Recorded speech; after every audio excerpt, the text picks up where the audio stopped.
These are the three latest crypto news that happened in the last 24 hours. Today is 9th of August and I'm Alex Simex Crypto. Make sure you subscribe to my channel. I post every single day. Now these are the news. Now the first news is a final date about the Clarity Act vote. Now the second news is Solana is quietly outperforming everyone, and I'm gonna tell you why. And the third one is the big debate over whether Ethereum inflation is actually a problem. Now let's start with the first one. As I said, I post every single day. Make sure you subscribe to my channel. No hype, no financial advices, no fake news, just useful informations. Okay, let's start with the news. As I said, the big news is the Clarity Act that just got a vote date. Senator John Toon filed for a cloture vote on September 15th, right after the Senate returns from recess. So I'm gonna give you a quick explanation.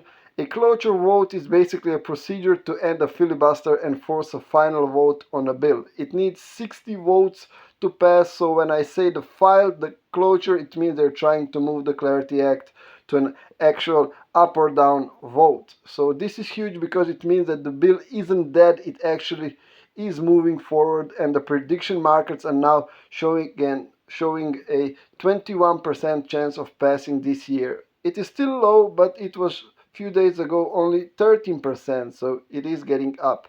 As I said, the bill needs 60 votes, and Republicans are confident that they can wrangle enough Democrats to get it done. I'm suspicious about it, but we'll see. If it does pass, it would give crypto its first federal rulebook defining when tokens are securities or commodities and which regulators oversee them. So it's very important. But there is, of course, one catch. As always in life, Democrats are still pushing for stricter rules about ethic rules on officials. So crypto holdings, Trump reported over $1.4 billion earnings just in last year. So negotiations are still, I would say, fluid. Okay, now let's go to the market. Bitcoin is currently sitting at around $64,800. It's basically flat. It's still stuck below $65,000 level.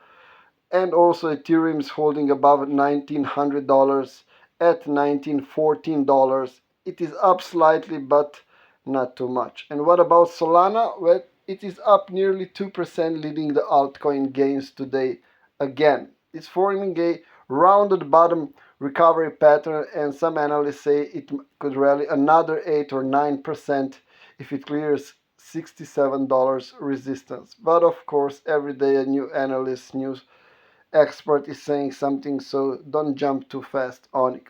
But I'm gonna tell you one interesting stuff again.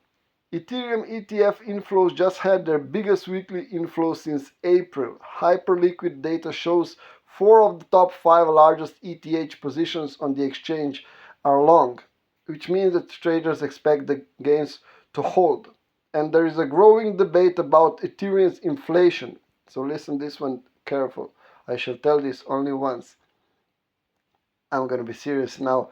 Galaxy Research says while Ethereum is considering cutting validator rewards, lower supply alone won't lift prices, which means that demand is what actually matters. And Flashbot strategic lead Hasu said Ethereum's problem isn't high issuance, it's lack of ecosystem investment. And I would agree on that. So the community is pretty divided right now, but we'll see.